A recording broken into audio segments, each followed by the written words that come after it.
now turns to Part 1. Part 1. You will hear conversations. The first between two students and the second between a student and a clerk. First, you have some time to look at questions 1 to 5.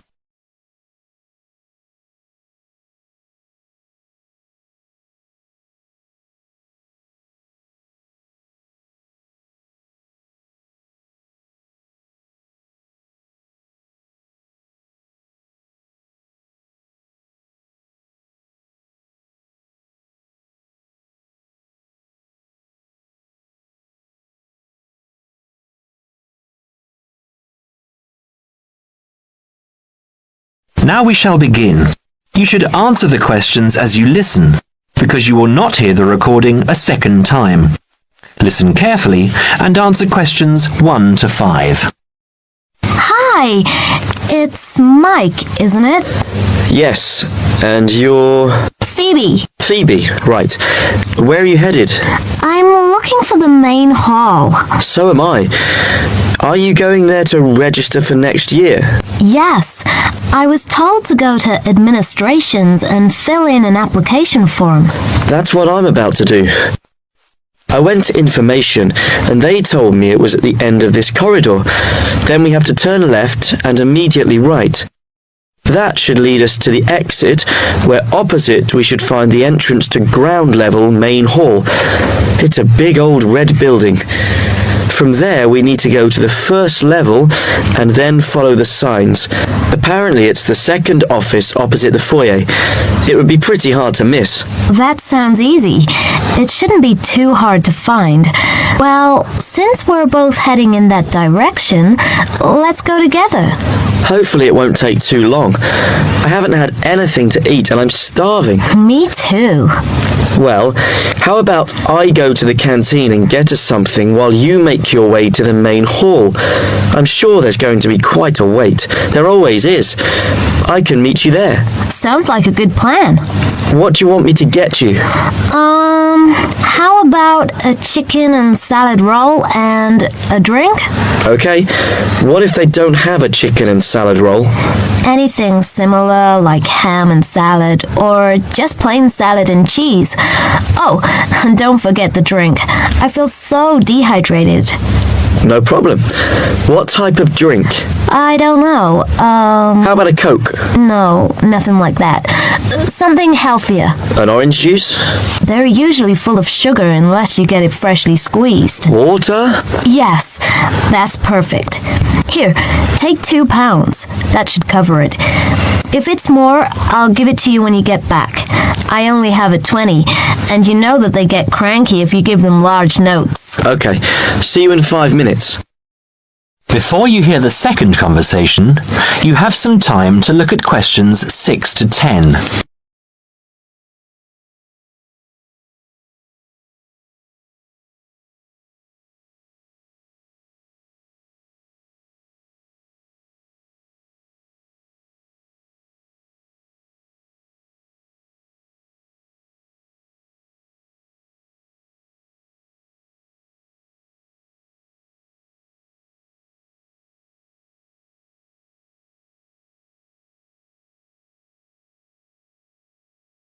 Now listen and answer questions 6 to 10.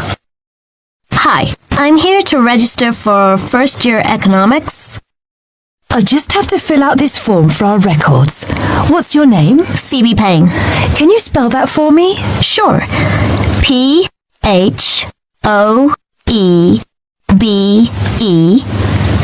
P-A-Y-N-E. Your address? 6 Wainwright Avenue. That's W-A-I-N-R-I-G-H-T, Nottingham. Nottingham. And your phone number? It's not connected yet. I've just moved in. Okay, when you get your phone connected, contact us. I'll just make a note that your phone number is to be advised. I'll do that. What course were you doing? Law? No, economics. First year. First year economics. Yes, that's right. Okay, Take this card across to the economics department and get it stamped. And then you need to come back here to pay your fees. I've made an arrangement to pay in installments. Do you have any documentation verifying that? Yes, I have a statement from administration. Okay, when you return, we'll have a look at it. Thank you very much. Here you are. It was quicker than I thought, but I have to get this card stamped and return here to organize my fees. That's good. It means that I won't have to wait long either. How did you get on? What with? Oh, the food. Well, there wasn't much left, so I got you a cheese and tomato sandwich and water. That's fine. Do I owe you any more? No, I need to give you back £3. But I only gave you 2. Oh yeah, I thought you gave me a £5. Okay, so we're square. So what do I have to do? Go to the desk and give your personal details. Then they'll give you a card that you need to take to your faculty. What's your major? Environmental science. Okay, so you'll have to take the card to the environmental science faculty and get the card stamped, return to administration in the main hall, and organize your fees. And that's it? Yes, that means you're registered. Then we receive a letter with the details of our course where we'll be informed to go to the notice board or online to find out when and where our lectures are. Okay, let's have this bite to eat first. That is the end of section 1. You now have half a minute to check your answers.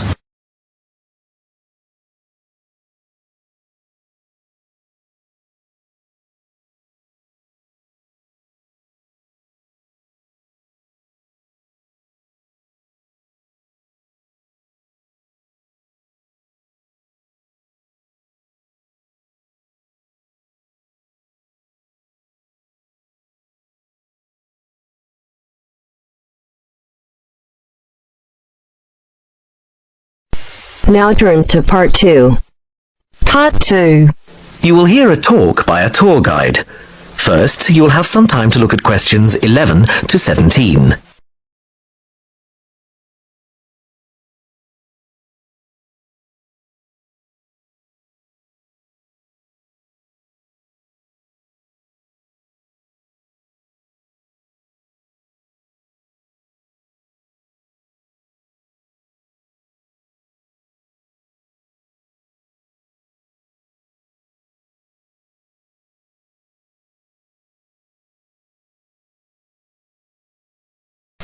Now listen carefully and answer questions 11 to 17. Welcome to San Fernando City Tours. I'm Mark, your tour guide. We have a lot to see in 3 hours, so make sure you're comfortable. We'll be traveling into the historical district first, and then into the town center. After that, it's out to the harbor, and we'll finish up at the lighthouse, just past the harbor. That will take us up to midday, and after that, you're free to do what you want. At the lighthouse, you'll have a chance to visit the tea room and take photographs of the magnificent coastline. Now, as we have only 3 hours, we won't be able to take you around the shopping district, but we think you'd prefer to look around the shops there in your own time anyway. San Fernando has some well-known tourist attractions, the lighthouse, for example, and the National Library. However, the little-known military museum is not to be missed. Be sure to visit before you leave. Now, there's a lot to do in San Fernando. Indeed, there really is something for everyone. For those who love the water, I can recommend a trip on the Seafarer, one of the most famous boats on the San Fernando River. It does an evening trip with a 3-course meal included. It's great fun for everyone, but especially for young people in their teens or 20s. After 9, there's a disco on the boat, and it gets really lively. Then there's a climbing wall near the town center. It's incredibly popular, with a large wall for expert climbers and a smaller wall for novices. There's a junior wall and a creche, so it's a great day out for those of you with kids. And if you like walking, there's some great walking tours.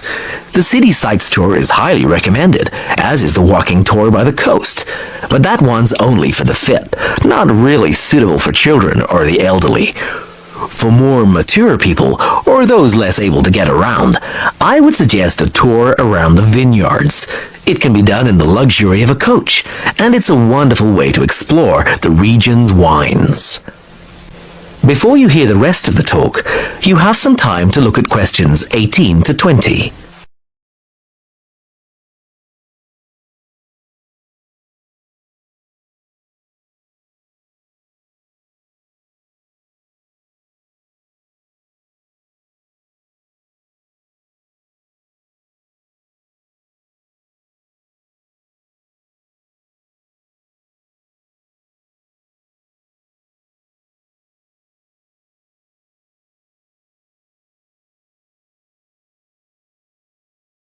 Now listen and answer questions 18 to 20. Naturally, there's a charge for all these attractions, but you can get 15% off if you have an Explorer Pass. If you don't have a pass but would like one, the driver here has application forms. Just ask him for one and fill it out while on the tour. Then you hand it into the tour office. Normally, it costs $10, but this year it's just $7. When you hand it in, you'll get your picture taken for the card on the spot, and then your card is ready to use. Remember to show it whenever you pay for anything. The discounts apply not just to tourist attractions, but some bars and restaurants. Basically, everywhere you see a red Explorer symbol. We're coming up to the historical district now. If you'd like to look at... That is the end of part 2. You now have half a minute to check your answers.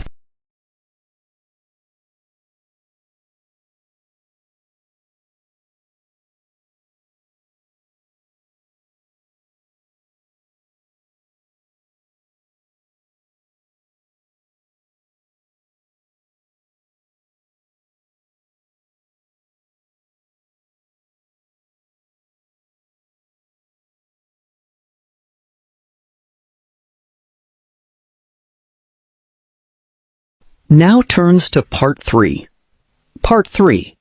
You will hear a conversation between two students, David and Claire. First, you have some time to look at questions 21 to 24.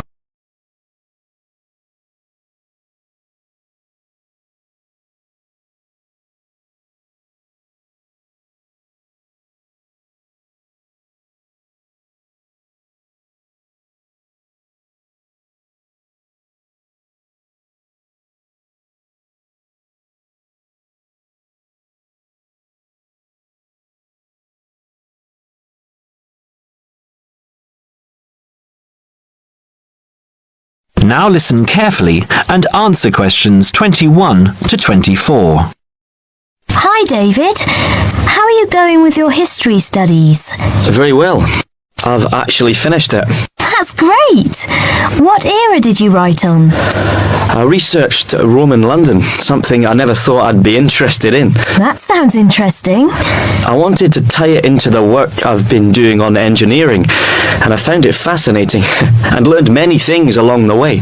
Such as? Well, although there were prehistoric settlements throughout the vast area now called London, strangely enough, no evidence has yet been found for any such community at the northern end of London Bridge, where the present city grew up. The origins of London lie in Roman times, right? Right.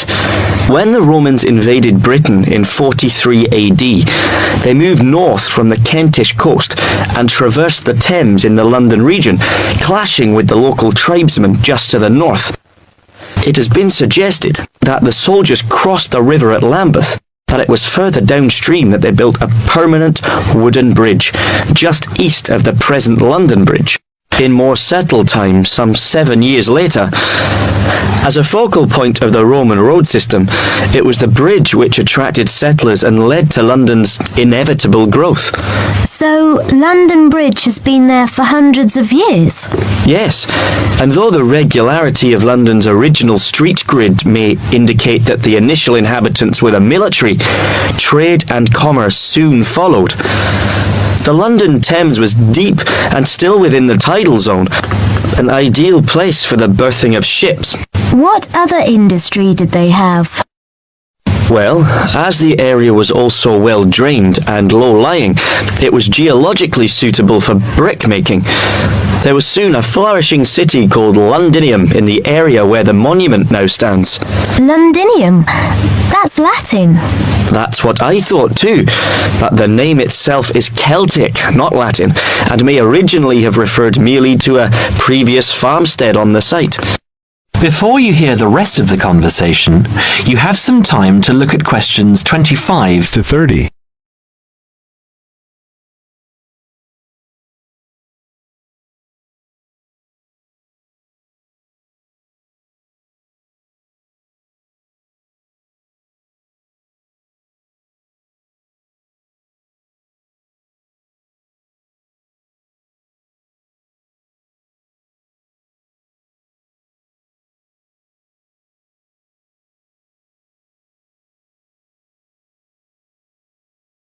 Now listen and answer questions 25 to 30. Wasn't London burned to the ground at some stage? It happened in AD 60 by the forces of Queen Boudica of the Iceni tribe from modern Norfolk, when she led a major revolt against Roman rule. The governor, Suetonius Paulinus, who was busy exterminating the Druids in North Wales, marched his troops south in an attempt to save London, but, seeing the size of Boudica's approaching army, decided he could not mount an adequate defence and evacuated the city instead. Not everyone managed to escape though, and many were massacred. What about the beautiful old architecture? Did you research that too? I sure did. The major symbol of Roman rule was the temple of the imperial cult. Emperor worship was administered by the provincial council, whose headquarters appear to have been in London by AD 100. A member of its staff, named Anacletus, buried his wife on Ludgate Hill around this time. Pagan worship flourished within the cosmopolitan city. A temple to the mysterious Eastern god Mithras was found at Bucklersbury House and is displayed nearby. I quite like St. Paul's. Traditionally, St. Paul's Cathedral stands on the site of a temple of Diana. Other significant buildings also began to appear in the late 1st century, at a time when the city was expanding rapidly. The Forum, a marketplace and basilica which housed the Law Courts complex at Leadenhall Market, was erected and then quickly replanned as the largest such complex north of the Alps. The Forum was much bigger than today's Trafalgar Square. Who was in charge of all the town planning at the time? Procurator Agricola. He encouraged the use of bathhouses and had a grand public suite made, which has now been excavated in Upper Thames Street. They were as much a social venue as a place to bathe. There was a smaller version at Cheapside, and in later centuries, private bathhouses were also built.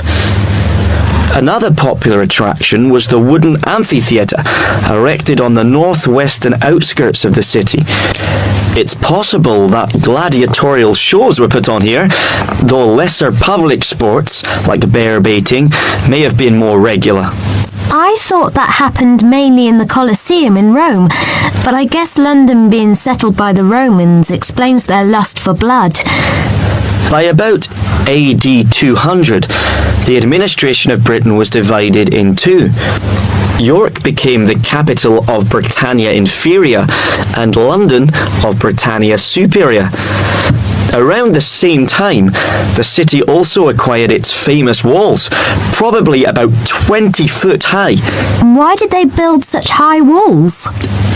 It was a protective measure, which may have been due to civil war, initiated when Governor Claudius Albinus tried to claim the imperial crown in Rome.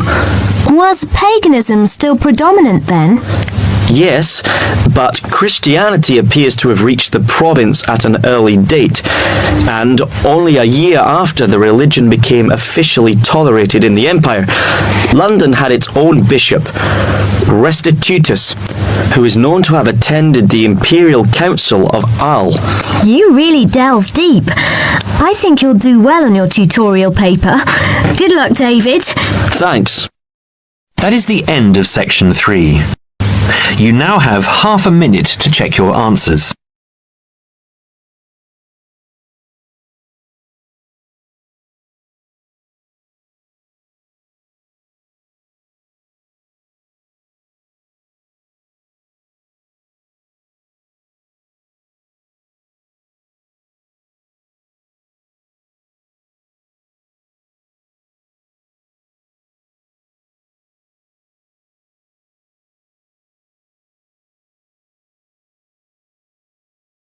Now turns to Part 4. Part 4. You will hear part of a lecture on the current and future use of mobile phones. First, you have some time to look at questions 31 to 40.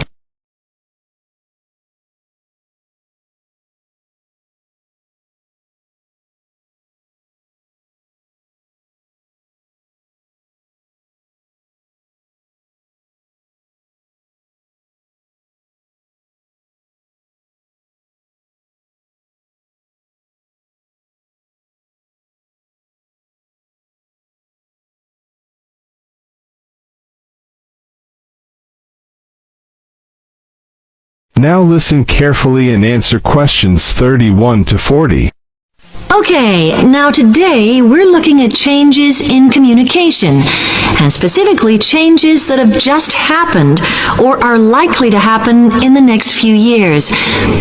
Key to this is the mobile phone, which is increasingly being seen as an all-purpose system rather than just a phone. If you only use your phone for texting and making calls now, you will be amazed at how you'll be using it in the future. The technology has been developed for a range of other uses. For example, phones could be used so that if you are meeting someone and they get lost, you could send them a map of your location to help them.